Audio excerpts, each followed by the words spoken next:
Hello বন্ধুরা, তো তোমরা সবাই কেমন আছো? আশা করছি তোমরা সবাই খুবই ভালো আছো। তো আজকের দিনটা একটা স্পেশাল দিন। তো কিসের জন্য স্পেশাল সবটাই তোমরা ব্লগের মাধ্যমে দেখতে থাকবে। হুম, তো স্কিপ না করে তোমরা পুরো ভিডিওটা দেখতে থাকো। তো সকাল সকাল আমার কাজ হলো চা বসানো, কারণ বাবা বাবা দাদা সবাই মাঠে যায়। তো ওদের জন্য প্রথমে চাটা করে দিই। তো তারপরে দেখো, চাটা খেয়ে আমরা বেরিয়ে পড়লাম বাজারের উদ্দেশ্যে, কারণ কিছুটা বাজার করে নিয়ে আসবো। তো সেই জন্য এখন বেরিয়ে পড়েছি। তো চলো গাড়িতে ওঠা যাক। ব্যাগটা রেখে দিলাম। তো তুমি বললাম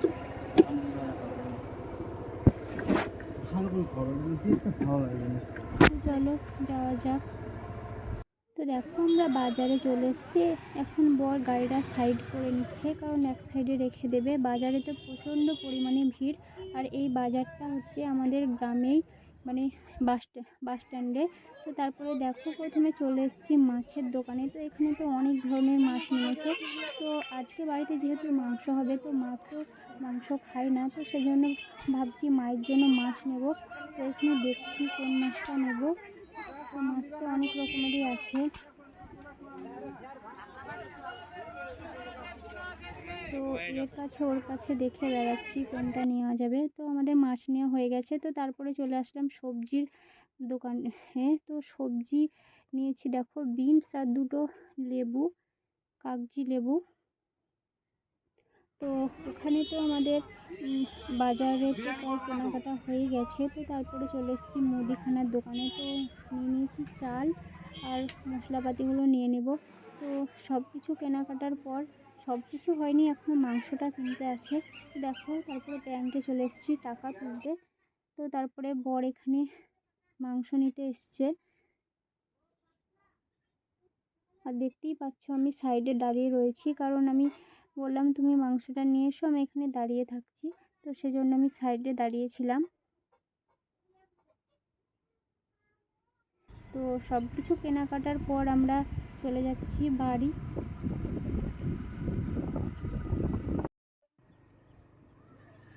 তো দেখো, বাড়ির কাছে চলে এসেছি। তো এই যে এটা হচ্ছে আমাদের বাড়ি, এই যে এটা হচ্ছে আমাদের গেট।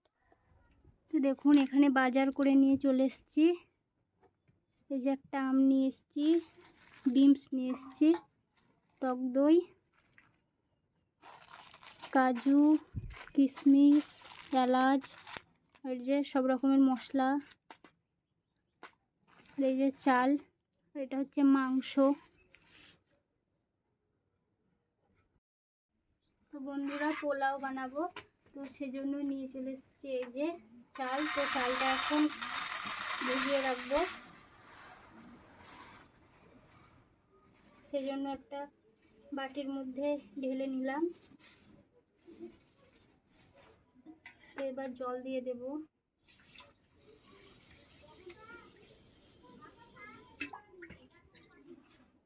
তো প্রথমে চালটা একটু ভালোভাবে ধুয়ে নেব, দিয়ে আবার জল দিয়ে ভিজিয়ে রাখবো। দিয়ে আবার আমি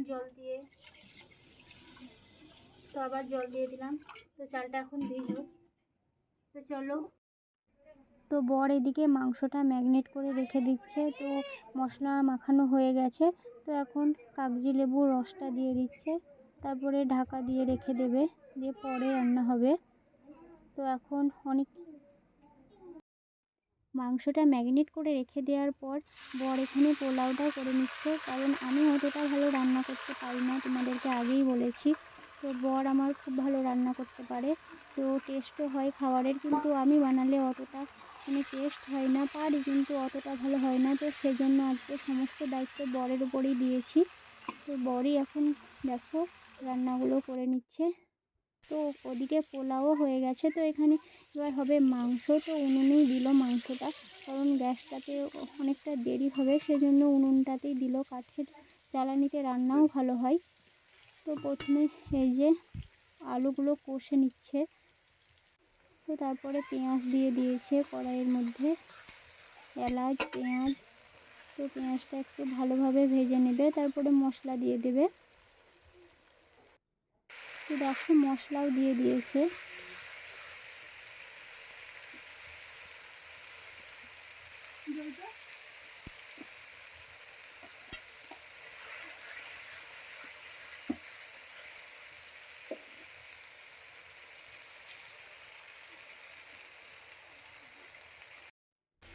মশলা কষানো হয়ে গেছে, তো মাংসও দিয়ে দিয়েছে কড়াইয়ের মধ্যে। তো দেখো দইটা এখন দিয়ে দেবে। তো দইটার অবস্থা তো খুব খারাপ, মানে দইটা ভালো হয়ে আছে কিন্তু বাটি ফেটে গেছে। তো বাজারের ব্যাগের মধ্যে অনেক কিছু জিনিস ভরা ছিল, তো সেই জন্য চাপা পড়ে গেছিলো। তো দেখো এখানে মাংস রান্না হয়ে গেছে। তো আমি আমার বর কষানো মাংস তুলে রেখেছিল, তো সেটাই এখন খাচ্ছি। তো তারপরে এখানে মেয়ের জন্য সাজিয়ে থালের মধ্যে ভাত। তো দেখো এক সাইডে দিলাম পোলাও আর এক সাইডে দিয়েছি সাদা ভাত। তো তারপরে দিয়ে দিচ্ছি শাক।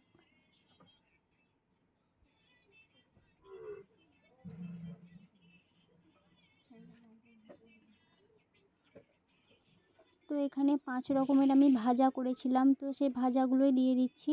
তো করেছিলাম পটল ভাজা, আলু ভাজা, ঢ্যাঁড়স ভাজা, পেঁপে ভাজা আর কেঁদুরি ভাজা।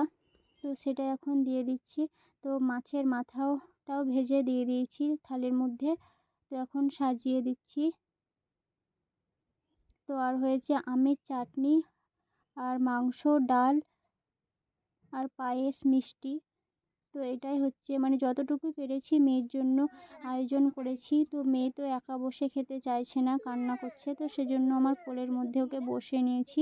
তো ও তো যেহেতু ছোট, কিছুই খেতে চাইছে না, তো আমি একটু চামচে করে পায়েস তুলে নিয়েছি খাওয়ানোর জন্য। তো তাতেও খেতে রাজি হচ্ছে না। তো শেষে একটু দিলাম মুখে, তো খেলো।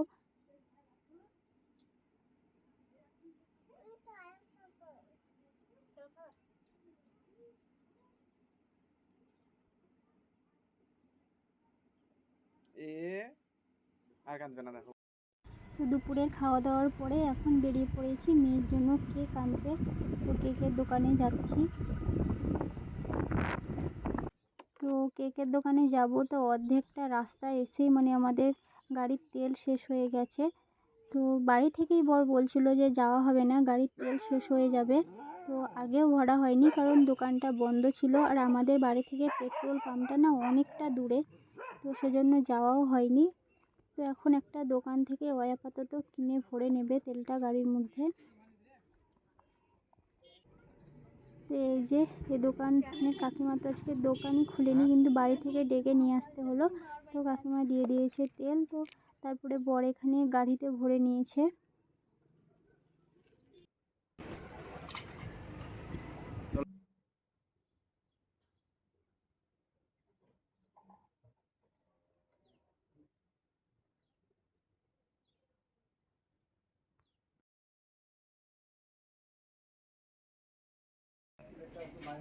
তো দেখো চলে এসেছি কেকের দোকানে।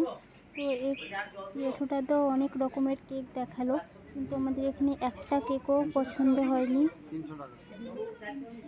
কেকগুলো দেখতে ভালোই ছিল, কিন্তু দামের তুলনায় একটু বেশি বলছিল। তো জেঠু আমাদেরকে অনেক কেকই বার করে দেখিয়েছিল, কিন্তু দাম যেহেতু হচ্ছিল না দামে, তো সেজন্য আমরা ওই দোকান থেকে চলে আসি। তো আর একটা দোকান চলে যাই। তো এই যে চলে এসেছি আর একটা দোকানে। তো এখানে অনেক রকমের মিষ্টি দেখো। তো প্রথমে তোমাদেরকে মিষ্টিগুলো দেখিয়ে দিলাম। তো সন্দেশও রয়েছে, মিষ্টিও রয়েছে। তো এই যে এখানে রয়েছে কেক। তো ওরই মধ্যে একটা কেক নিয়ে বাড়ি চলে এসেছিলাম। তো বাড়ি আসতে প্রায় রাত হয়ে গেছিলো, 8:30 বেজে গেছিলো। তো বাড়িতে তো সবাই বকাবকি করছিল, তাও দেখো মেয়ে আমার ঘুমায়নি। ঘুমিয়ে গেলে কেকটা কাটতে পারতো না। তো মেয়ে তো কেকটা কাটলোই না, শেষে আমি কেটে ফেললাম কেকটা। তো আজকের দিনটা কেন স্পেশাল ছিল সেটা তোমরা সকলেই বুঝতে পারলে। তো আজকে ছিল আমার মেয়ের জন্মদিন। তো আমার মেয়েকে সবাই তোমরা আশীর্বাদ করবে যেন ও অনেকটা বড় হতে পারে, আর ওকে যেন আমি মানুষের মতো মানুষ করতে পারি।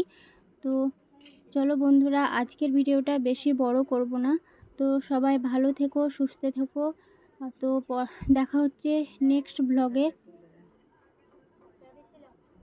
তো আজকের মতো টাটা, চলো।